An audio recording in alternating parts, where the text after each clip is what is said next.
எரேமியா 3ஆம் அதிகாரம்.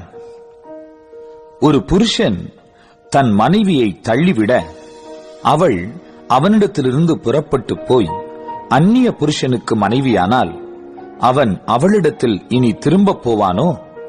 அந்த தேசம் மிகவும் தீட்டுப்படும் அல்லவோ என்று மனுஷர் சொல்லுவார்கள். நீயோவென்றால் அநேக நேசரோடே வேசித்தனம் பண்ணினாய், ஆகிலும் என்னிடத்திற்கு திரும்பி வா என்று கர்த்தர் சொல்லுகிறார்.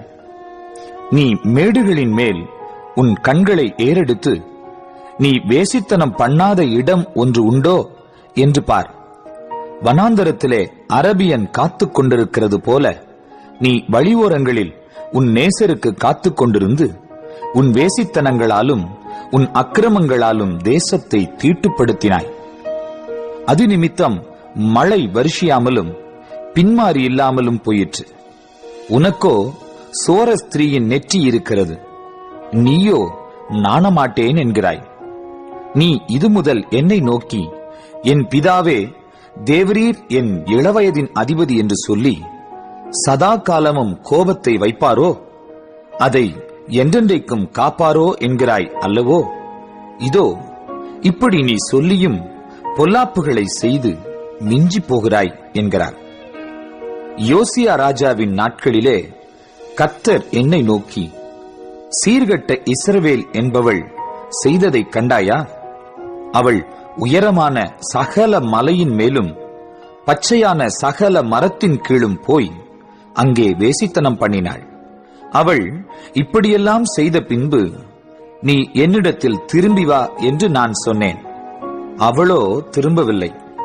இதை அவளுடைய சகோதரியாகிய யூதா என்கிற துரோகி கண்டாள்.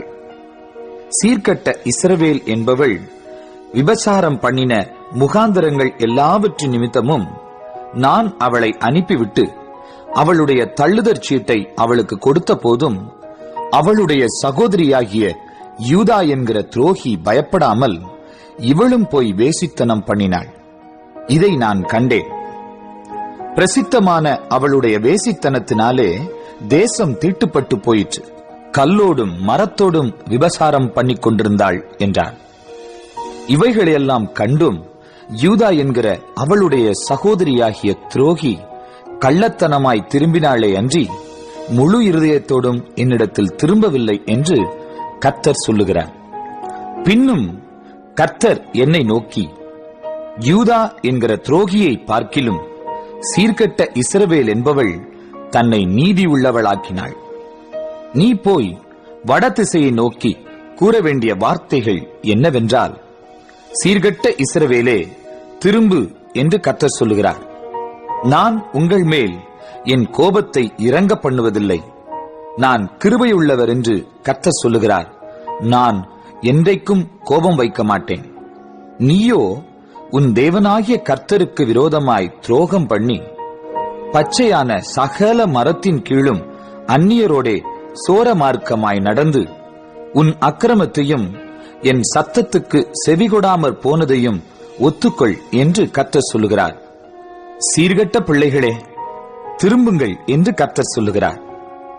நான் உங்கள் நாயகர்.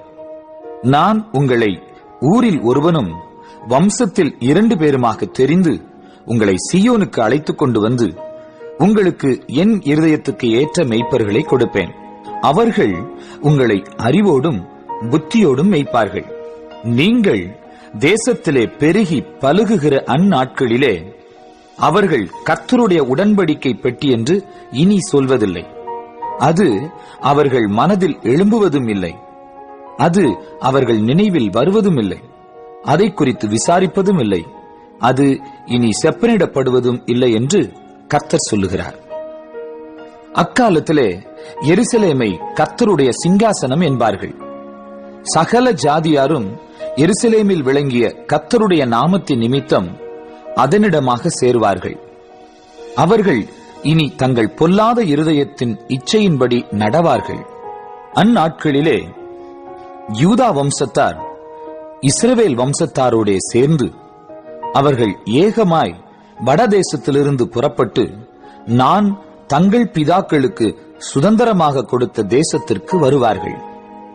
நான் உன்னை பிள்ளைகளின் வரிசையிலே வைத்து ஜனக்கூட்டங்களுக்குள்ளே நல்ல சுதந்திரமாகிய தேசத்தை உனக்கு கொடுப்பது எப்படி என்று சொன்னேன். ஆனாலும் நீ என்னை நோக்கி என் பிதாவே என்று அழைப்பாய், நீ என்னை விட்டு விலகுவதில்லை என்று திரும்பவும் சொன்னேன். ஒரு மனைவி தன் புருஷனுக்கு துரோகம் செய்வது போல இஸ்ரவேல் வம்சத்தாராகிய நீங்கள் எனக்கு துரோகம் செய்தது மெய் என்று கர்த்தர் சொல்லுகிறார்.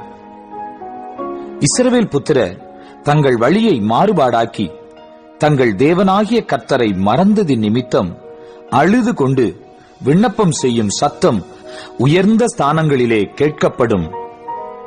சீர்கெட்ட பிள்ளைகளே, திரும்புங்கள், உங்கள் சீர்கேடுகளை குணமாக்குவேன் என்றார்.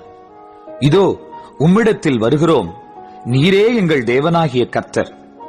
குன்றுகளையும் திரளான மலைகளையும் நம்புகிறது விருதா என்பது மெய். இஸ்ரவேலின் ரட்சிப்பு எங்கள் தேவனாகிய கர்த்தருக்குள் இருப்பது என்பது மெய்யே.